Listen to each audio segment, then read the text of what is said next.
Hey guys, welcome to संपूर्ण classes.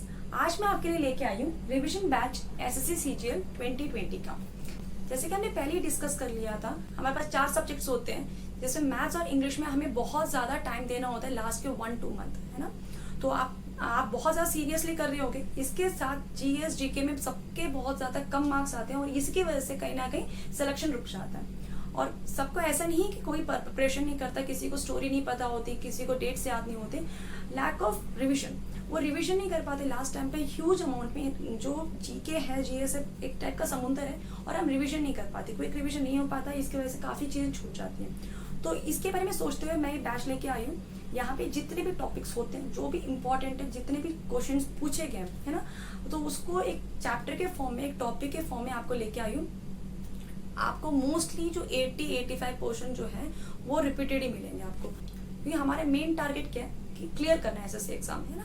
कहाँ से रुकता है हमारे, कहीं ना कहीं जीएस पोर्शन में आके रुक जाता है, जीके जीएस पोर्शन में आके रुक जाता है। इसमें नंबर नहीं बन पाते 10, 15, बाकी सब में आपके 40, 45 प्लस बन जाते हैं, लेकिन इसमें आपके 10, 15 में रुक जाता है। अगर आपके इसमें लगभग 30 प्लस आ गया तो कुछ ना कुछ बात हो सकता है। तो इसी वजह से ये वाला बैच आपका अगर कंटिन्यूएशन में चलेगा डेली, जैसे कि पहले आपसे डिस्कस कर लिया था। ये हमारा डे 1 है आज का। आज हमारा मंडे से हम स्टार्ट कर रहे हैं, टारगेट कर रहे हैं एसएससी सीजीएल 2020 को। बाकी के जितने भी एस्पिरेंट है वो भी देख सकते हैं, कोई दिक्कत नहीं है, लेकिन हम यहाँ पे क्विक रिवीजन करेंगे।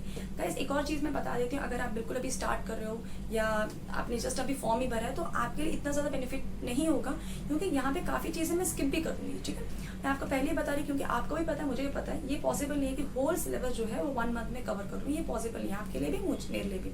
तो यहाँ पे जो इंपॉर्टेंट है सिर्फ वही कवर होगा, और उनके लिए ही बेनिफिट ज़्यादा होगा जिन्होंने पहले ही जो सिलेबस है उन्होंने करके बैठे हो, जो 50-60% में जिन्होंने किया होगा ना, या एटलीस्ट एक बार भी कभी पढ़ा हो उन्होंने जीके या जीएस, उनके लिए बहुत ही ज़्यादा बेनिफिशियल होगा।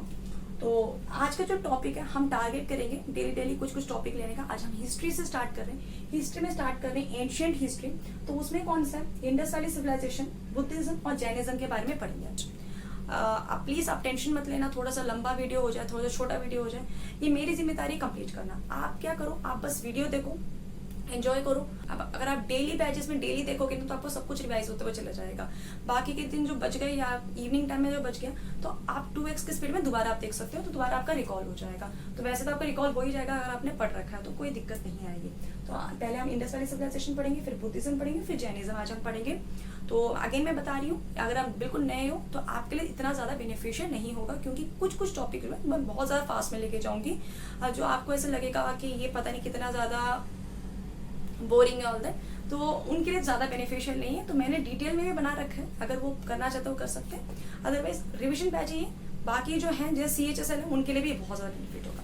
ओके, चलो आप क्लास जल्दी से स्टार्ट करते हैं। और हाँ गाइस, अगर आप पहली बार वीडियो देख रहे हो तो प्लीज़ सब्सक्राइब करो, अपने फ्रेंड से भी शेयर करो। आपके फ्रेंड जो भी हैं जो एसएससी सीजीएल की प्रिपरेशन कर रहे हैं, जो टारगेट कर रहे हैं, और एसएससी सीजीएल वगैरह, और कोई भी एस्पिरेंट है जो कॉम्पिटेटिव एग्जाम्स की कर रहे हैं प्रिपरेशन, उनसे आप शेयर भी कर सकते हो, मेरी काफ़ी हेल्प हो जाएगी। और प्लीज़ सब्सक्राइब करना मत भूलना, सब्सक्राइब करके बेल आइकन दबाना मत भूलना, ताकि आप नोटिफिकेशन ऑन हो जाए। चलो अब हम स्टार्ट करते हैं जल्दी से Indus valley civilisation first topic से।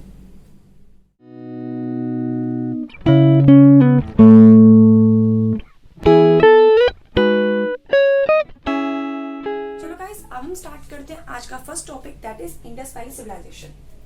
मैंने पहले ही सब कुछ लिख लिया, क्योंकि यहाँ पे टाइम वेस्ट नहीं करना चाहती। जो इम्पोर्टेंट है, जो हम लास्ट टाइम पे रिवाइज कर सकते हैं। देखो यहाँ पे बहुत कुछ मिसिंग है, आई नो, लेकिन हम लास्ट टाइम पे जो उस चीज पे फोकस कर रहे हैं जो बार बार पूछा जा रहा है एसएससी। ठीक है, तो यहाँ पे हम देखते हैं, मैंने यहाँ पे इंडिया का मैप बना लिया। ये आज का इंडिया का मैप है, ये रहा चाइना, पाकिस्तान, इंडिया। ये सिर्फ रेफर करने के लिए, ताकि आपको समझ में आ जाए कौन से लोकेशन की बात कर रही हूँ। यहाँ पे 4 पॉइंट लिया मैंने, जहाँ पे इंडस वैली सिविलाइजेशन पाए जाते थे। कौन कौन से लोकेशन बहुत इंपॉर्टेंट है। हमें जनरली लगता है कि हमसे साइट्स के बारे में पूछते हैं, साइट्स तो पूछते हैं आपसे, लेकिन इससे पहले आपसे लोकेशन पूछ सकते हैं, है ना। कौन से रिवर से, कहाँ से स्टार्ट हुआ था और कहाँ तक एंड था इंडस वैली सिविलाइजेशन का, ईस्टर्न में, वेस्टर्न में, तो ये चीजें पूछ सकते हैं। तो ये हमें पता होना चाहिए। तो यहाँ पे हम देख लेते कहाँ से स्टार्ट हो रहा है करके। ये स्टार्ट हो रहा है, कौन सा पॉइंट, ये जम्मू कश्मीर। ओके, मैप इसीलिए ताकि आपको आइडेंटिफाई हो जाए। ये जम्मू कश्मीर से स्टार्ट होके कहाँ तक, ये महाराष्ट्र तक है, और ये आपका बलूचिस्तान पाकिस्तान का बॉर्डर, और ये आपका यूपी साइड में आ जाता है। ठीक है, ये 4 पॉइंट याद रखो। अब यहाँ पे आ जाओ, ये है मेन चीज। अब यहाँ पे क्या है, ये हमारा जो ईस्ट टू वेस्ट है ना, याद रखना अभी इंडिया का आप देखोगे जो लॉन्ग में सबसे ज्यादा बड़ा है ना, लॉन्ग में ज्यादा है, ईस्ट टू वेस्ट थोड़ा सा ब्रॉडली थोड़ा पतला है, ऐसे में लंबाई में ज्यादा लंबा है। लेकिन उस टाइम पे क्या हुआ था, ये जो चौड़ाई में ना ज्यादा था, it is of 16,000 kilometre and उनका जो लेंथ था ना वो 14,000 था। ठीक है ना, ये याद रखना, ये थोड़ा सा इंपॉर्टेंट क्वेश्चन है। कितना वैरी करता है, 200 किलोमीटर वैरी करता था। स्टार्टिंग कहाँ से, जम्मू कश्मीर से, एंडिंग कहाँ से, महाराष्ट्र से। और आपका ईस्टर्न साइड कौन सा पड़ेगा, यूपी, और western side Pakistan and Balochistan का बॉर्डर। यहाँ तक क्लियर, कोई कंफ्यूजन नहीं। फर्स्ट क्वेश्चन कंप्लीट हो गया। नेक्स्ट देखिए यहाँ पे क्या हो रहा है, जम्मू कश्मीर में भी कहाँ पे, मांडा में, और यूपी में कहाँ पे, मीरठ यानी कि आलमगीरपुर में उस टाइम पे, और महाराष्ट्र में कहाँ पे, दैमाबाद में। ठीक है, और बलूचिस्तान, ये तो ठीक है, ओके। और यहाँ पे बहुत इंपॉर्टेंट है, रिवर आपसे पूछ सकते हैं कि इंडस वैली सिविलाइजेशन में नॉर्दर्न में कौन सा रिवर था, कहाँ से स्टार्ट हुआ था, तो आपको बोलना पड़ेगा चेनाब रिवर। ठीक है, क्वेश्चन कैसे भी आ सकता है, बहुत ज्यादा ब्रीफली लेके आई हूँ तो आपको बहुत इजीली समझ में आ जाएगा। तो यहाँ पे देखो, मांडा में कौन सा रिवर कहाँ से स्टार्ट हो रहा है, चेनाब रिवर से, और आप ईस्टर्न साइड में देखोगे हिंडन रिवर से, सदर्न साइड में देखोगे कौन सा, गोदावरी रिवर, आज के टाइम पे बहुत फेमस है, और यहाँ पे दास रिवर। इसमें खुद देख लो आप कितने सारे क्वेश्चन बन गए। ठीक है, यहाँ पे सिंपली आपसे हो गया जम्मू कश्मीर, आगे मैं बता रही हूँ, आपको समझ में आ जाएगा रिविजन। जम्मू कश्मीर नॉर्थ में, सदर्न पार्ट में महाराष्ट्र, ईस्टर्न पार्ट में मीरठ यूपी, वेस्टर्न पार्ट में बलूचिस्तान पाकिस्तान बॉर्डर। ओके, अब रिवर देखते हैं। नॉर्दर्न में है चेनाब, सदर्न में है गोदावरी, ईस्टर्न में है आपके Hindon river, and west side में है आपका दास रिवर। तो आपको ये चार पॉइंट अच्छे से क्लियर हो, 4 + 4 8 क्वेश्चन आपका क्लियर हो गया होगा यहाँ पे। अब हम मूव करेंगे आगे, लेकिन आप इसको बिल्कुल स्किप मत करना, क्योंकि यहाँ से क्वेश्चन बनता है। जनरली इंडस वैली सिविलाइजेशन यानी कि हमारे दिमाग में यही घूमता है कि साइट ये कौन सा है, रिवर, वहां पे क्या फाउंड हुआ, क्या फाइंडिंग हुई थी। ठीक है, और एक्सकेवेटर, यही सब हम सोचते रहते हैं। लेकिन थोड़ा सा हमें इस पे भी ध्यान देना चाहिए, यहाँ से भी आजकल क्वेश्चन ऐसे पूछता है। ओके, अब हम देखते हैं साइट्स बहुत सारे वो साइट्स लिए जो अक्सर पूछे जाते हैं, क्योंकि जैसे कि आपको पता है एसएससी बहुत रिपीट करता है क्वेश्चन, राइट।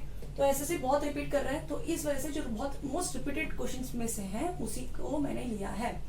तो यहाँ पे सबसे पहले मोस्ट फेमस ले लिया हमने हड़प्पा, जैसे कि आपको मैं याद दिला रही हूँ, पता है आपको, फर्स्ट साइट है ना, फर्स्ट साइट है यहाँ पे। तो यहाँ पे मैंने प्रॉपर ब्लॉग बना दिया। आई थिंक आपको ये नहीं दिख रहा होगा, ये दोनों इतना अच्छे से विजिबल नहीं होगा आपको, मैं आपको डिक्टेट कर रही हूँ, आपको समझ में आ जाएगा। हड़प्पा, पंजाब, रवि, तो आपको समझ में आ जाएगा, है ना। तो मैंने प्रॉपर कॉलम वाइज बना दिया ताकि आपको कोई डिस्टर्बेंस और कंफ्यूजन ना हो यहाँ पे। सबसे पहले साइट देखेंगे, फिर उसका लोकेशन पूछ सकते हैं आपसे, फिर रिवर किसने एक्सकेवेट किया, और वहां पे इंपॉर्टेंट चीज क्या फाइंड हुई। फाइंडिंग में मैंने हर एक चीज नहीं लिखा गाइस यहाँ पे, वो इसीलिए जहाँ पे कॉमन होता है ना वो आपसे नहीं पूछा जाता। ग्रेनरीज जैसे बहुत कॉमन है, वो सारे साइट्स में मिले थे, जितने भी साइट्स फाइंड किए थे ना, जितने भी साइट्स फाउंड हुए थे, उन सब में जब भी एक्सकेवेट किया था, उसमें फाउंडिंग में क्या मिला, आपके ग्रेनरी मिले थे। तो ग्रेनरी इंपॉर्टेंट नहीं है, क्योंकि ग्रेनरी कॉमन हो जाता है, जो चीजें यूनिक है सिर्फ वही इंपॉर्टेंट है एसएससी के पॉइंट ऑफ व्यू से। सबसे पहला हम साइट देखते हैं हड़प्पा कहाँ पे, हड़प्पा हमारे इंडिया में भी है, पाकिस्तान में भी है। हड़प्पा यहाँ पे पाकिस्तान की, पंजाब की बात हो रही है, ठीक है, पंजाब लिखा हुआ है लेकिन ये पाकिस्तान की, पंजाब की बात हो रही है। यहाँ पे कौन से रिवर है, रवि। यही चीज पूछेंगे अगर आपसे साइट्स पूछेंगे तो यही 5 कॉलम में से कुछ ना कुछ पूछेंगे, ठीक है, घुमा फिरा के। और यहाँ से क्वेश्चन बन सकता है, यहाँ से 8 टाइप का क्वेश्चन बन सकता है, रिवर चारों का, और कौन सा लोकेशन है, और हो सकता है ये किलोमीटर तो रेयर है, ये तो नहीं पूछेगा, तो मैंने ऐसे ही बता दिया आपको। ओके, अब यहाँ पे देखो हड़प्पा, और कौन सा लोकेशन है, पाकिस्तान है पंजाब। रिवर रवि, और एक्सकेवेट किसने किया था, दयाराम सैनी ने। और क्या फाउंड हुआ था यहाँ पे, ग्रेनरी। यहाँ पे मैंने थोड़ी देर पहले बोला था कि ग्रेनरी नहीं बताऊंगी, लेकिन यहाँ पे ग्रेनरी मैंने इसलिए बताया क्योंकि ये फर्स्ट टाउन था। ये फर्स्ट साइट था जो एक्सकेवेट किया गया था। तो यहाँ पे सबसे पहले क्या फाउंड हुआ, ग्रेनरी। तो इसीलिए ग्रेनरी यहाँ पे मैंने फर्स्ट बोल दिया, और यहाँ पे ये फर्स्ट टाउन है ना, फर्स्ट टाउन है जो भी फाउंड हुआ है। तो ये हमारा हो जाएगा हड़प्पा। सेकेंड है हमारा मोहनजोदारो। अब मोहनजोदारो कहाँ पे, पाकिस्तान में। वहां पे कौन सा रिवर है, सिंधु रिवर। ठीक है, किसने एक्सकेवेट किया था, आर.के. बैनर्जी ने। किसने एक्सकेवेट किया था, आर.के. बैनर्जी ने। वहां पे क्या फाउंड हुआ, वहां पे फाइंडिंग्स में क्या क्या है इंपॉर्टेंट, क्या वहां पे ग्रेनरी नहीं है, वहां पे भी ग्रेनरी है लेकिन वहां पे मेंशन नहीं करेंगे ना, वो आपसे पूछेंगे। आपसे ये पूछ सकते हैं फर्स्ट साइट कौन सा है, तो वो आपका हड़प्पा हो जाएगा। आपसे ये नहीं पूछेंगे ग्रेनरी कहाँ कहाँ पे है। ग्रेनरी सारी साइट्स में पाए जाते थे, इसलिए वो आपसे कॉमन क्वेश्चन नहीं पूछेंगे। तो क्या था यहाँ पे, क्या फाउंड हुआ था जो रेयर है, ग्रेट बाथ, नहाने का स्नान सबसे बड़ा, डांसिंग गर्ल, डांस करने वाली एक मूर्ति, एक छोटी सी फीमेल आपको मिली, यहाँ पे मिली थी, डांसिंग गर्ल, बियर्ड मैन, दाढ़ी वाला आदमी, और पशुपति सील। पशुपति महादेव का सील टाइप मिला था कुछ। ठीक है, तो यहाँ पे वो चीज मिला। यहाँ पे 4 चीज इंपॉर्टेंट है, और भी चीज इंपॉर्टेंट है, लेकिन एसएससी बार बार आपसे यही पूछता है। आपने एमसीक्यू लगाया तो आपको बहुत अच्छे से पता है, अभी तक आपने लगाया होगा, आपको बहुत कुछ पता होगा, तो मेरे को बार बार बताने की नीड नहीं है। आपको जस्ट क्विक रिविजन करा रही हूँ, ताकि लास्ट टाइम पे ना बहुत कुछ हम नहीं पढ़ पाते हैं। ठीक है, तभी ये मैंने प्लान बनाया है। ठीक है, ताकि ये लास्ट के 30 डेज में ना सब कुछ, ऑलमोस्ट सब कुछ जो जो इंपॉर्टेंट है, जो जो एसएससी पूछते हैं, वो सारी रिविजन हो जाए एक बार। और नेक्स्ट हम देखते हैं चानूदारो। चानूदारो कहाँ पे, पाकिस्तान में।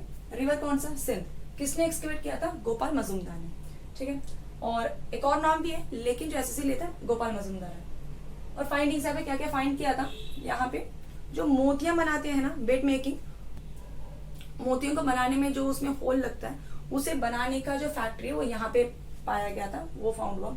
और ये भी याद रखना, चानूदारो में जितने भी गर्ल्स आइटम्स है ना, जैसे कोम्ब हो गया, लिपस्टिक हो गई, वो सारी चीजें ना यहीं पे मिली थी। ठीक है, थोड़ा सा माइंड में क्लियर रखना। कोई भी फीमेल की सजने संवरने वाली चीजें हैं, वो सारी आपको चानूदारो में मिली थी। कोम्ब हो गया, लिपस्टिक हो गई, जितनी भी आपसे कुछ भी जैसे सजने संवरने वाली चीजें हो गई। बेड मेकिंग भी तो मोतियां है ना, मोतियां जनरली गर्ल्स पहनती हैं। तो जितनी भी सजने संवरने वाली चीजें हैं, वो सारे आप चानूदारो में डाल सकते हो। क्लियर। नेक्स्ट देखते हैं रोपड़। अब जनरली डेट्स नहीं पूछते, इसलिए मैंने डेट्स नहीं दिया। अगर आपको डेट देखना तो आप देख लेना, 1921, 1922 करके। लेकिन डेट्स जनरली आजकल नहीं पूछता, आप भी नोट कर सकते हो इस चीज को। नेक्स्ट है रोपड़।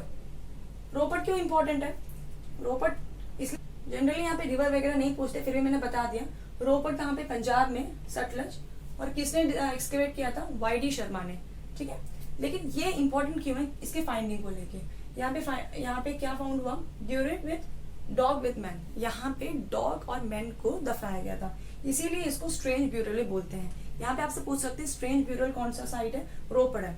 ठीक है, तो थोड़ा सा आप ध्यान रखना इस चीज को। इस साइट में यही 2 बार पूछा गया, इसलिए मैंने यहाँ पे मेंशन कर दिया। यहाँ पे इसमें ये कुछ नहीं पूछा, लोकेशन, रिवर, एक्सकेवेट के बारे में नहीं पूछा। स्ट्रेंज ब्यूरल कहाँ पे होता है, तो वो कहाँ पे होता है, रोपड़ में होता है। अब नेक्स्ट देखते हैं लोथल। लोथल कहाँ पे है, गुजरात में। वहां पे कौन सा रिवर है, भोगवा रिवर। ठीक है, भोगवा रिवर किसने एक्सकेवेट किया था, रंगनाथ राव ने। रंगनाथ राव ने किया था। वहां पे क्या किया, ग्रेनरी। किस चीज की ग्रेनरी, राइस की। ये इंपॉर्टेंट क्यों है, क्योंकि इसके पहले कहीं पे भी राइस की बात नहीं हुई थी, राइस हमें नहीं देखने को मिला था, इसलिए यहाँ पे इंपॉर्टेंट है। लोथल में राइस कल्टीवेशन का पता चला, और यहाँ पे एलिफेंट का टीथ मिला। ठीक है, यहाँ पे एलिफेंट का टीथ मिला। अगर आपसे पूछेंगे एलिफेंट का टीथ कहाँ पे फाउंड हुआ, तो वो लोथल था। और राइस कल्टीवेशन कहाँ पे हुआ, तो वो भी लोथल था। बाकी फर्स्ट कल्टीवेशन कहाँ पे हुआ, तो आपका हड़प्पा था। ठीक है, अब हम देखते हैं नेक्स्ट धोलावीरा। धोलावीरा कहाँ पे, गुजरात में। कौन सा रिवर है, घाघर रिवर। और किसने एक्सकेवेट किया था, जे.पी. जोशी ने। और यहाँ पे क्या फाउंड हुआ था, इंपॉर्टेंट फाइंडिंग्स देखो। यहाँ पे बुलकट विद न्यूड मैन। इस चीज का ये एक टेराकोटा एक टॉय था, जिसमें एक बुलकट चलाते हुए एक न्यूड मैन पाया गया था, एक टॉय छोटा सा। और इसके अलावा यहाँ पे सबसे बड़ा वाटर हार्वेस्टिंग यहीं पे देखने को मिला। धोलावीरा में सबसे लार्जेस्ट वाटर हार्वेस्टिंग जो है यहीं पे देखने को मिला हमें। ओके, तो नेक्स्ट हम देखते हैं कालीबंगा में। कालीबंगा कहाँ पे, राजस्थान। और यहाँ पे भी रिवर कौन सा है, घाघर रिवर। किसने फाउंड किया था, एक्सकेवेट किया था, बी.के. थापड़ ने। ठीक है, बी.के. थापड़ ने किया था। क्या फाउंड किया था, क्या क्या फाइंडिंग्स थे यहाँ पे, बैंगल्स। कोई भी बैंगल्स पूछ लेना, बर्न, आपसे बेक किसी भी टाइप से आपसे बैंगल्स पूछ ले तो यहाँ पे बैंगल्स मिला था। और इसके अलावा बोन्स ऑफ कैमल, आप इससे भी रेट कर सकते हो। यहाँ पे राजस्थान का लोकेशन है तो कैमल तो मिलना नॉर्मल है। तो किसका बोन्स मिला था? कैमल्स के बोन्स मिले थे। इसके अलावा एक और चीज याद रखना, ब्लैक मैजिक कहाँ पे होता था, ठीक है। ब्लैक मैजिक करने की जो सबूत है, जो हमें कुछ हिंट्स हैं, वो कहाँ से हमें देखने को मिलती है? वो हमें कालीबंगा में ही देखने को मिलती है। इसमें क्या होता है, जैसे जो मटका होता है, घड़ा होता है, मटके के अंदर दूसरा मटका डाल दिया, फिर उसके अंदर कुछ बोन्स डाल दिए, बैंगल्स डाल दिए, तो हमें वहां पे ऐसा लगता है कि ब्लैक मैजिक भी उस टाइम पे होती थी। वो कौन से साइड से देख के हमें मिलता है? कालीबंगा में। नेक्स्ट हम देखते हैं राखीगढ़ी। राखीगढ़ी कहाँ पे? हरियाणा में। ये इंपॉर्टेंट क्यों है? ये क्या इस वजह से रिवर पूछेंगे आपसे, एक्सकेवेटर का नाम पूछेंगे, लोकेशन पूछेंगे? नो, इसमें जनरली आपसे 3 बार पूछोगे, तीनों पर आपसे ये पूछा गया कि लार्जेस्ट साइट कौन सा है। लार्जेस्ट साइट है आपका राखीगढ़ी। ओके, लार्जेस्ट साइट कौन सा हो गया? राखीगढ़ी हो गया। यहाँ पे सबसे ज्यादा लार्जेस्ट साइट हो गया। तो अगेन मैं बता देती हूँ दोबारा आपसे, फर्स्ट ग्रेनरी आपसे पूछेंगे, फर्स्ट साइट आपसे पूछेंगे हड़प्पा। ओके, किसने किया था? दयाराम सैनी ने। और ग्रेट बाथ और बियर्ड मैन आपसे डांसिंग गर्ल, ये सब कुछ भी पूछे तो आपका मोहनजोदड़ो हो जाएगा। कहाँ पे किसने एक्सकेवेट किया था? आर.के. बैनर्जी ने। और कहाँ पे? पाकिस्तान में। कौन सी रिवर? सिंध रिवर। और उसके बाद है चानूदारो। चानूदारो में फिर से मैंने बता दी, जितने भी लेडीज आइटम्स हैं, कोई भी लेडीज के आइटम्स आ जाएंगे, बेड मेकिंग से लेके आपके लिपस्टिक, कोम, ये कुछ भी आ जाएगा। तो यहाँ पे चानूदारो। चानूदारो में कोम कितने टाइप के बने थे ये भी याद रखना, 2 टाइप्स ऑफ कोम बने थे यहाँ पे। तो यहाँ पे ये भी पता चला, अमीर गरीब का भी पता चला थोड़ा सा, क्योंकि 2 डिफरेंट टाइप्स ऑफ कोम था। एक था जो एलिफेंट के टीथ से बना हुआ था, एक नॉर्मल वुड से बना हुआ था, जिससे पता चलता है कि यहाँ पे डिस्क्रिमिनेशन चलती थी। यहाँ पे मतलब रिच एंड पुअर सिस्टम भी था, यहाँ से ये पता चल रहा था, ठीक है। तो ये तो नहीं पूछेंगे, different type of 2 types of वैसे कोम था। जितने भी लेडीज की जितने भी चीजें हैं ना, वो सारे चानूदारो में डाल देना। और स्ट्रेंज ब्यूरियल कहाँ पे था? जो डॉग के साथ दफना देते थे मेन को, रोपड़ में, है ना। और उसके बाद राइस कल्टीवेशन का हर जगह कल्टीवेशन वगैरह हो रहा था उस टाइम पे, लेकिन राइस कल्टीवेशन कहाँ पे हमें देखने को मिला? लोथल में देखने को मिला था। से कहीं भी पूछ लेंगे ब्लैक मैजिक कहाँ पे हुआ था, बैंगल्स के बारे में पूछ लेंगे, ये सब कहाँ पे हुआ था? आपके कालीबंगल में। और बोन्स भी पूछ सकते हैं, राजस्थान से रिलेट कर सकते हो, कौन सा लोकेशन में आता है राजस्थान में, यहाँ पे कौन सा रिवर होता है? घाघर रिवर। तो अगर आपसे कैमल्स के बारे में पूछ लेंगे तो सारे इसमें आपके कालीबंगल हो जाएंगे, और आपके ब्लैक मैजिक्स भी इसी में आ जाएंगे। तो लार्जेस्ट साइट कौन सा हो जाएगा आपका? राखीगढ़ी। और वो बहुत ज़्यादा एडवांस्ड टेक्नोलॉजी से आज के टाइम पे दिल्ली मुंबई हो गया इंडिया में, तो वो कौन सा साइट हो गया? तो वो आपको पता होना चाहिए, मोहनजोदड़ो, ठीक है। बहुत ज़्यादा एडवांस्ड साइट है। यहाँ पे माना जाता है कि हर घर पे ना वेल होता था, ठीक है। ये भी याद रखना, हर घर पे जो वेल जो कुआं होता है, वो सबके घर पे एक अवेलेबल था मोहनजोदड़ो के टाइम पे। तो इतना ज्यादा एडवांस था, इतना ज्यादा अर्बनाइज था, जैसे आज के टाइम पे जैसे दिल्ली मुंबई है ना, वैसे उस टाइम पे था मोहनजोदड़ो। तो ये सारी चीजें, और एक तो ये, और ये भी याद रखना, ऐसा कौन सा साइट है जिसमें जो बच्चों को बहुत सारे टॉयज खेलने को मिलते थे, डिफरेंट टाइप्स ऑफ टॉयज, वो भी मोहनजोदड़ो में। ओके, और राखीगढ़ी में एक और है, यहाँ पे व्हील देखने को मिला था, ठीक है। बड़े बड़े व्हील देखने को मिले थे राखीगढ़ी में। तो इससे ये पता चलता है कहीं ना कहीं एक्सपोर्ट और इम्पोर्ट होता था, है ना, एक्सपोर्ट और इम्पोर्ट होता था। और आपसे ये पूछ सकते हैं एक और चीज की, और एक और चीज है यहाँ पे अगर पोर्ट पूछेंगे तो पोर्ट आपको बोलना पड़ेगा लोथल, ठीक है। बिगर साइट आपसे पूछेंगे तो आपको बोलना पड़ेगा यहाँ पे जो लार्जेस्ट साइट बोलना, अगर आपसे लार्जेस्ट साइट पूछेंगे तो आपको बताना पड़ेगा राखीगढ़ी। और आपका ब्लैक मैजिक कौन सा साइट है तो आपको आप बता सकते हो कालीबंगा। फर्स्ट साइट कौन सा हो गया? हड़प्पा। एंड अगर आपसे पूछेंगे बहुत ज्यादा अर्बनाइज्ड साइट, वो आपका हो गया मोहनजोदड़ो। और बिगेस्ट सिटी तो पूछे तो तब भी आपको मोहनजोदड़ो बोलना। बिगेस्ट में कहीं आप राखीगढ़ी मत बोलना, सिटी में पूछे, अगर सिटी पर्टिकुलर सिटी पूछे तो आपको मोहनजोदड़ो बताना है। तो ये सारी चीजें आपको समझ में आ गई होंगी। इसके अलावा एक और चीज है, अगर ये पूछे आपसे कि डिफरेंट टाइप्स ऑफ हाउसेस कैसे बनाते थे, जैसे कहीं मीटिंग हो रही है, मीटिंग स्टार्ट में बहुत बड़े बड़े स्टोन से बना रहे हैं, ठीक है। और जहाँ पे घर बना रहे हैं, जहाँ पे घर परिवार रहते हैं, वहां पे छोटे छोटे ईंटों से घर बनाते थे, तो ब्रिक से बनाते थे। तो ये कहाँ पे देखने को मिलता था? ये आपके धोलावीरा में देखने को मिलता था, क्योंकि यहाँ पे वाटर हार्वेस्टिंग सिस्टम और बिल्डिंग मेकिंग सिस्टम भी बहुत अच्छा था, ठीक है। ये बात अच्छे से याद रखना। स्टोन मेकिंग या फिर मीटिंग के अलग सा देख के पता लग जाता है। आप नेट में इंटरनेट में फोटोज देख सकते हो। इसके लिए प्रॉपर तरीके से बनाया गया है। जहाँ पे मीटिंग हॉल है वहाँ पे बड़े बड़े स्टोन से बनाए गए थे, क्योंकि वहाँ पे और बहुत सारे बड़े बड़े असेंबली के लोग आते थे, बहुत सारे लोग आते थे, तो वैसे बनाते थे। और जहाँ पे घर परिवार रहते थे 4-5 लोग या 10-15 जितने भी, तो वहाँ पे ये ब्रिक से बनाते थे। ओके, तो ये थोड़ा डिफरेंस कहाँ पे देखने को मिलता था, तो ढोलावीरा देखने को मिलता था। आई होप मैंने पूरा आपको समझा दिया इंडस वैली सिविलाइजेशन से। ये बहुत अच्छे से याद रखना है कहाँ से लेके कहाँ तक खत्म हुआ। नॉर्दर्न साइड याद रखना अच्छे से, जम्मू कश्मीर से स्टार्ट हुआ था और कहाँ तक ये फैला था, महाराष्ट्र में। सदर्न पार्ट पूछेंगे तो महाराष्ट्र है, याद रखेंगे। कहीं तमिलनाडु केरला वगैरह आप मार्क मत कर देना, महाराष्ट्र तक है। और ईस्टर्न साइड में आप देखोगे तो यूपी, ठीक है, ईस्टर्न साइड में देखोगे यूपी। कौन सा रिवर है, हिंडन रिवर। और वेस्टर्न साइड में आप देखोगे बलूचिस्तान और पाकिस्तान। वेस्टर्न साइड में कौन सा रिवर, दास्त रिवर। ऊपर नॉर्दर्न साइड में देखोगे चेनाब रिवर आपका हो गया यहाँ पे, ठीक है। तो यहाँ तक हम आप, तो ये पूरा इंडस वैली सिविलाइजेशन क्लियर होता है, यहाँ पे पूरा फुल रिवीजन होता है। तो ये आपका इंडस वैली सिविलाइजेशन पूरा कंप्लीट होता है। आई होप मैंने आपको अच्छे से समझा चुकी हूँ, अब आपको कोई डाउट नहीं आएगा, क्योंकि आपको रिवीजन ऑफ पर्पज से देखना था। रिवीजन अच्छे से हो गया, जितने भी इंपॉर्टेंट चीजें हैं वो सारी मैं क्लियर करवा चुकी हूँ। अब हम देखते हैं next topic, that is Buddhism. Okay, अब हम नेक्स्ट टॉपिक देखते हैं, कौन सा है, बुद्धिज्म। ये सेकंड टॉपिक। बुद्धिज्म में क्या है, बहुत शॉर्ट में लेके चलेंगे, ठीक है।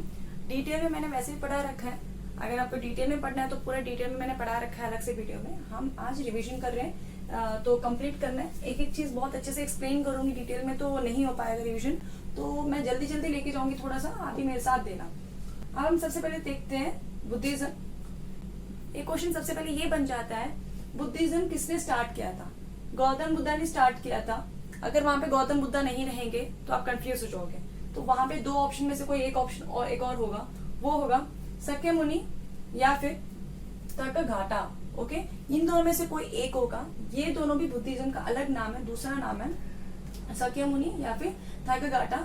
इनमें से कोई दिख जाए, यहाँ ये भी डाल सकते हैं, ये कोई दूसरे पर्सन नहीं, ये भी गौतम बुद्धा के दूसरे नाम है, राइट। तो अगर आपसे पूछेंगे किसने स्टार्ट किया था, तो जनरली वहां पे गौतम बुद्ध नहीं रहेगा, क्योंकि बहुत सारा इजी क्वेश्चन हो जाएगा। तो वहां पे इन दोनों में से कोई ऑप्शन में रहेगा, तो वहां पे आप देख सकते हैं। अब हम देखते हैं गौतम बुद्ध जो हैं वो कब बॉर्न हुए थे। क्या आप पैदा होते वो गौतम बुद्ध थे? नो। यहाँ पे पूरे स्टोरी की तरह मैं लेके नहीं जा रही, बिल्कुल इंपॉर्टेंट बुलेट पॉइंट्स लेके जा रही हूँ, क्योंकि जैसे कि आपको पता है ये हमारा रिविजन बैच है। तो मैंने क्या पूछा था अभी, ये पूछ रही हूँ, क्या गौतम बुद्ध जब बॉर्न हुए थे, क्या स्टार्टिंग से गौतम बुद्ध थे, जब से वो बॉर्न हुए तब से गौतम बुद्ध हैं क्या? नो। जब वो पैदा हुए थे उनका नाम क्या था? सिद्धार्थ। तो सिद्धार्थ कब पैदा हुए थे, कब बॉर्न हुए थे? वो हुए थे 563 BC। डेट याद रखना इंपॉर्टेंट है। कहाँ पे हुए थे? नेपाल में लुम्बिनी गांव में हुए थे, लुम्बिनी विलेज में हुए थे। चाइल्डहुड नेम उनका क्या है? सिद्धार्थ। उनके फादर जो हैं कौन से डायनेस्टी के किंग थे, ये इंपॉर्टेंट है, साका डायनेस्टी के, ठीक है, याद रखना। उनका फेवरेट हॉर्स, बचपन में वो हॉर्स राइड करते, उस हॉर्स का नाम क्या था? इंपॉर्टेंट है, कंथक, ठीक है, याद रखना, कंथक है हॉर्स का नाम। उनकी वाइफ का नाम 16, उनकी मैरिज कौन सी एज में हुई थी? 16 ईयर्स में उनकी शादी हो गई थी। किनके साथ? यशोधरा। और उनका बेटे का नाम क्या था? राहुल, ठीक है। चीज याद रखना, जैसे वाइफ का नाम और बेटे का नाम जो भी दे रही है यहाँ पे सारे पूछे गए क्वेश्चन है, इसलिए बार बार पूछे गए ना, बस वही मैंने लिए। और उन्होंने घर छोड़ा था क्योंकि उनको घर पे हैप्पीनेस नहीं मिली थी, उनको फुलफिल नहीं फील हो रहा था, वो कंप्लीट नहीं फील कर पा रहे थे, इसलिए उन्होंने घर छोड़ा। घर छोड़ने का फैसला किया काफी चीजों को देखते हुए। तो उन्होंने कौन से एज में घर छोड़ा था? 29 ईयर्स में घर छोड़ा। और उनको एनलाइटमेंट कब मिली थी? उनको एनलाइटमेंट 35 ईयर्स में मिली थी। तो कितने ईयर्स का गैप है आप आराम से यहाँ पे देख सकते हो। और एनलाइटमेंट कौन से ट्री के नीचे मिली थी, ये भी आपसे पूछ सकते हैं, पीपल ट्री के नीचे, ओके। और हाँ, जब उनको एनलाइटमेंट मिल गई तो उनकी डिसिपल होंगे, उनके फॉलोवर्स होंगे। तो फर्स्ट फॉलोवर्स उनके कौन थे, फर्स्ट डिसिपल कौन थे? तो याद रखना 2 नेम है, हो सकता है आपसे एक ही नेम पूछे वहां पे, एमसीक्यू में एक ही हो। 2 एक साथ नहीं आएंगे, या तो एक साथ होंगे वो अलग अलग ऑप्शन में नहीं होंगे। तो दोनों आप ध्यान रखना, तपसो मलिक, तपसो एंड मलिक दोनों जो हैं ये फर्स्ट डिसिपल है बुद्धा के, ठीक है ना, याद रखना अच्छे से। लेकिन अगर आपसे पूछे फेवरेट तो आपको बोलना पड़ेगा आनंदा या आनंद, जैसे भी आ सकता है, आनंद या आनंदा। अगर आपसे पूछे फर्स्ट तो आपको बताना पड़ेगा तपसो मलिक अगर आपसे पूछेंगे फेवरेट तो आपको बताना पड़ेगा आनंदा। लास्ट पूछेंगे तो बोलना है आपको कुंदा। और इन्होंने क्या खिला दिया था, पोर्क खिला दिया था, इस वजह से उनकी डेथ हो गई थी। कौन से एज में, 80 इयर्स के एज में डेथ हो गई थी। कहाँ पे, वैशाली में उनकी डेथ हो गई थी। तो उनके लास्ट डिसिपल कौन हो गए, कुंदा हो गए। तो फर्स्ट कौन हो गए, 2 थे, तपसो एंड मलिक। और फेवरेट कौन से, आनंदा। क्लियर, यहाँ तक हो गया। और इन्होंने 8 फोल्ड पाथ बताया था। कौन कौन से, ये आपसे नहीं पूछेंगे बिल्कुल भी, कोई क्वेश्चन आंसर नहीं आने वाला। कितने फोल्ड है तो आपसे ये पूछ सकते हैं, या किन्होंने नाम दिया था 8 फोल्ड पाथ, ये पूछ सकते हैं। कितने फोल्ड है, 8, 7, 6 ऐसा पूछ सकते हैं ऑप्शन में, तो 8 फोल्ड। ओके, इसलिए थोड़ा सा मैंने बता दिया। उसके बाद एक और चीज है, इन्होंने लिटरेचर। अब बुद्धिज्म में लिटरेचर की बात कर लेते हैं। अब कुछ लिटरेचर है, डिवाइड किया गया है, आप देखते हैं। सबसे पहले यहाँ पे सबसे पहले विनय पिटका। ठीक है, विनय पिटका क्या, ये लॉ ऑफ बुद्धिज्म है। बुद्धिज्म में जितने भी रूल एंड रेगुलेशंस हैं, जो भी लॉ फॉलो होता है, वो सब इस बुक में लिखा गया है, विनय पिटका में। किसने लिखा था, उपाली ने लिखा था। ओके, नेक्स्ट है सुत्त पिटका। सुत्त पिटका में क्या है, बुद्धा जी के जितने भी सरमॉन है, ठीक है, जितने भी सरमॉन है, वो सारे कलेक्शंस इसमें सुत्त पिटका में। तो ये कितने पार्ट में डिवाइड है, 5 पार्ट में डिवाइड है। क्या पता ये भी पूछ रहे, तो मैंने आपको बता दिया। नेक्स्ट है अभिधम्म पिटका। थर्ड कौन सा, अभिधम्म पिटका। ये लाइफ और फिलोसॉफी के बारे में, लाइफ एंड फिलोसॉफी के बारे में बुद्धास टीचिंग है इसमें पूरा। आपसे अगर लाइफ एंड फिलोसॉफी पूछेंगे तो अभिधम्म पिटका बता देना आपको। तो और कौन सा है, एक और बुक है मिलिंद पन्हा। मिलिंद पन्हा कुछ नहीं है, यहाँ पे एक बुक है जिसमें कन्वर्सेशन हुआ था किन के बीच में। ये मेयंदर, जो ग्रीक के किंग थे मेयंदर, और बुद्धिस्ट मॉन्क थे नागासेना, उन दोनों के बीच में कन्वर्सेशन हुआ। उस बुक का नाम है मिलिंद्रपना। ठीक है, आपसे ये भी पूछ सकते हैं मिलिंद्रपना किन के बीच में कन्वर्सेशन हुआ, या किसी भी टाइप से क्वेश्चन पूछ सकते हैं इसके रिलेटेड। तो आपको ये चीज ध्यान रखना पड़ेगा।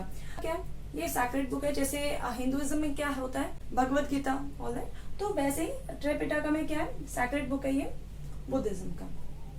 अब काउंसिल मैंने अच्छे से एलैबोरेट नहीं कर रही हूँ, बस आपको ये बता रही कौन से लोकेशन में हुआ था। अगर आपको एक बार अच्छे से डिटेल में देखना है तो आप दूसरे वीडियो में देख सकते हो, मैंने लिंक कर दूंगी। मैंने पढ़ा रखा बहुत डिटेल में, लेकिन हम शॉर्ट में लेके चल रहे हैं, इसलिए जल्दी से लोकेशन बता देती हूँ, क्योंकि जनरली पास्ट ईयर्स में देखे थे लोकेशन से पूछे गए। वो लोकेशंस क्या है, फर्स्ट काउंसिल कहाँ पे हुआ था, राजगिरा में हुआ था। सेकंड काउंसिल वैशाली में, third Pataliputra, and fourth one is Kashmir. तब आप ऐसे याद कर सकते हो, RVPK, Ranveer. Okay, PK, Ranveer Singh PK movie में लास्ट में आया था ना, तो उस हिसाब से आप याद रख सकते हो, रणवीर PK, राजगिरा, वैशाली, पाटलिपुत्र, कश्मीर। यहाँ से आपको अच्छे से याद हो जाएगा। तो ये आपका काउंसिल का लोकेशन हो जाएगा। आप देखो सिंबल, कुछ सिंबल बताए गए थे, सिंबल अक्सर पूछे जाते हैं। बर्थ का क्या सिंबल है, बर्थ का सिंबल हो गया लोटस या फिर बुल। आप यहाँ पे बुल भी बोल सकते हो। ओके, सिंबल कौन सा हो जाएगा, बर्थ का लोटस और फिर बुल। फर्स्ट सेमॉन, तो यहाँ पे कौन सा हो जाएगा, व्हील क्या करता है, फर्स्ट जर्नी है ना, तो ये दिखाता है। निर्वाणा उनको एनलाइटमेंट कहाँ पे मिली थी, पीपल पेड़ के नीचे, तो पीपल पेड़ या फिर बोथ ट्री। डेथ कहाँ पे, स्टूपा। ठीक है, डेथ का सिंबल क्या हो जाएगा, स्टूपा। तो ये आपका हो जाएगा सिंबल्स। आपको लिटरेचर बहुत इंपॉर्टेंट है, आपसे छोटा मोटा बुलेट चीजें आपसे पूछ सकते हैं। ये पूछ सकते हैं ये सारी चीजें ना कौन से लैंग्वेज में लिखा था, लैंग्वेज कौन सा हो जाएगा, पाली लैंग्वेज हो जाएगा। ठीक है, पाली लैंग्वेज हो जाएगा। ये थोड़ा सा आप ध्यान रखना, ये लिखना मैं भूल गई थी, तो पाली लैंग्वेज में लिखा था ये सारी चीजें। और कुछ चीजें यहाँ पे ये देखिए इंपॉर्टेंट पॉइंट्स है, important points on God and goddess. Buddha Shakyamuni, आपसे सीधा पूछ लेंगे आपसे हिस्टोरिक बुद्धा कौन है, तो आपको यहाँ पे बोलना पड़ेगा बुद्धा शाक्यमुनि। ठीक है, नेक्स्ट आपसे पूछेंगे फ्यूचर बुद्धा, ये आपसे 2 बार पूछ चुके हैं, तो कौन से होंगे, मैत्रेय। तो ये 2 चीज तो आपसे पहले ही पूछ चुके हैं, तो ये दोनों चीजें आपसे पहले ही पूछ चुके हैं, इसलिए मैंने आपको ये पूरा शेयर कर दिया। तो आपको अच्छे से याद रखना चाहिए ये। एक और आप पॉइंट देख सकते हो, फीमेल बोधिसत्व, तो फीमेल बोधिसत्व में तारा आएगा। ठीक है, तो ये 5 पॉइंट्स है, 5-6 पॉइंट्स है, ये आप इंपॉर्टेंट है, ये बहुत ज्यादा गॉड एंड गॉडेस के बारे में। तो ये चीज आप अच्छे से ध्यान रखना। तो यहाँ तक आपका कंप्लीट होता है बुद्धिज्म के बारे में। आई होप मैंने अच्छे से आपको समझा चुकी हूँ, आपको अच्छे से समझ में आ गया होगा। मैंने हर पॉइंट कवर करने की कोशिश करी है। जल्द से जल्द आपका टाइम मैं वेस्ट नहीं करना चाहती। आई नो बहुत ज्यादा इंपॉर्टेंट है ये 1 मंथ आपके लिए। लास्ट 1 मंथ बहुत ज्यादा क्रूशियल होता है, आई नो। इस वजह से मैं ज्यादा टाइम टेक नहीं कर रही, मैं जल्दी भी बोल रही हूँ आपको, आपके माइंड में जल्दी रिकॉल होता हुआ चला जाए। तो यहाँ पे हमने इंडस वैली सिविलाइजेशन अच्छे से कंप्लीट कर लिया फर्स्ट टॉपिक। सेकंड टॉपिक हमने बुद्धिज्म कंप्लीट कर लिया। अब हम नेक्स्ट टॉपिक देखते हैं जैनिज्म। अब हम देखते हैं third and last topic, that is Jainism. ये आज का लास्ट टॉपिक है। हमने इससे पहले इंडस वैली सिविलाइजेशन देख लिया और उसके बाद हमने बुद्धिज्म देख लिया। ये हमारा लास्ट टॉपिक है जैनिज्म। अब हम देखते हैं जैनिज्म। ये बहुत छोटा सा टॉपिक है, जल्दी से हो जाएगा। अब यहाँ पे देखो, सबसे पहले जैनिज्म कैसे स्टार्ट हुआ, क्या ये फर्स्ट थे, ये सब बहुत पूछेंगे। तो ये फर्स्ट नहीं थे, ये 24 थे और लास्ट तीर्थंकर थे। और इनका नाम क्या था, महावीर। महावीर का पूरा नाम जान लो, महावीर का पूरा नाम इंपॉर्टेंट है, वर्धमान महावीर। ठीक है, पूरा नाम याद रखना आप, महावीर याद रखोगे तभी चलेगा। लेकिन ये याद रखना उनका दूसरा नाम भी है, ये कम लोग को पता होता है। उनको दूसरा नाम है जितेंद्र या फिर जितेंद्र, उनका दूसरा नाम है महावीर का ही। ये 24th एंड लास्ट तीर्थंकर है। कब बॉर्न हुए थे, डेट 599 BC, 600 से एक कम। कहाँ पे हुए थे, कुंदग्रामम में हुए थे। उन्होंने कब एनलाइटमेंट पाया, उन्होंने जैसे 35 इयर्स में किया था, उन्होंने पाया था बुद्धिस्ट ने। तो इन्होंने वो एनलाइटमेंट कब पाया था, इन्होंने कौन सी एज में, 42 इयर्स में इन्होंने एनलाइटमेंट पाया था। तो ये ध्यान रखना इंपॉर्टेंट है। तो इनकी डेथ एज 72 इयर्स, कहाँ पे, पटना में। रत्ना के बारे में इन्होंने ही बताया था, इसका मतलब होता है 3 ज्वेल्स। इनका 2 पार्ट में डिवाइड हो गया था, दिगंबरा एंड श्वेतांबरा। 2 पार्ट में डिवाइड हो गया था। तो यहाँ पे मैं पूरा लगा देती हूँ, तो आराम से आप देख सकते हो डिफरेंशिएट करके। इतना इंपॉर्टेंट नहीं है आपके लिए, लास्ट मोमेंट में अगर कर रहे हो और बिल्कुल आप नए हो और अभी एकदम से आप बहुत कुछ पढ़ो तो नहीं कर पाओगे, तो इस पॉइंट पे आप छोड़ सकते हो। ओके, अगर आपको दोबारा रिवीजन करना है तो यहाँ से आप रिवीजन कर सकते हो, तो कोई दिक्कत नहीं है। अब इसके साथ एक और चीज आ रहा है, कुछ किंग्स हैं जो अडॉप्ट किए हैं बुद्धिज्म, जो हिंदू या फिर और कुछ धर्म के होने के बावजूद उन्होंने बुद्धिज्म या फिर जैनिज्म उन्होंने एक्सेप्ट किया था।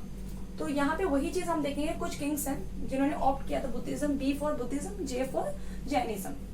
सबसे पहले अशोका ने क्या ऑप्ट किया था, अशोका ने ऑप्ट किया था बुद्धिज्म। देन मनेंद्र ने क्या ऑप्ट किया, बुद्धिज्म। कनिष्का ने क्या किया था, बुद्धिज्म। आप नेक्स्ट आते हैं चंद्रगुप्त ने क्या ऑप्ट किया था, जैनिज्म। और सलिवाहन ने क्या ऑप्ट किया था, जैनिज्म। ठीक है, अच्छे से याद रखना, आपसे पूछ सकते हैं। और उसके बाद एक इंपॉर्टेंट है, हर्षवर्धन ने क्या ऑप्ट किया था, इन्होंने सारे जितने भी धर्म है सब कुछ एक्सेप्ट किया। हिंदुज्म, बुद्धिज्म, जैनिज्म तीनों इन्होंने एक्सेप्ट किया था, ये याद रखना। और एक और है, ये भीमा एंड उनके मिनिस्टर जो विमल है, उन्होंने क्या ऑप्ट किया था, उनके मिनिस्टर का नाम विमल, तो ऐसे भी आ सकता है। उन्होंने ऑप्ट किया था जैनिज्म, इन्होंने माउंट आबू बनाया था राजस्थान में, तो ये चीज भी ध्यान रखना। ये सारी चीजें तो हो गई किंग जिन्होंने ऑप्ट किया था। ये जैनिज्म के बारे में थोड़ा सा ब्रीफ इंट्रोडक्शन और इनके बारे में जो भी इंपॉर्टेंट पॉइंट्स है वो सारे हो गए। इसके साथ ये भी देखो आप,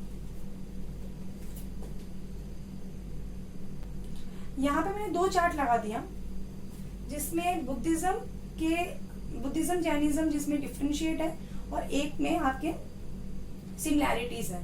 ठीक है, सिमिलैरिटीज तो नहीं है आपको, लेकिन इतना पता होना चाहिए क्या डिफरेंशिएट है, ताकि आपको सेपरेट कर पाओ। और कुछ चीज नहीं है, जैसे कहाँ पे इनके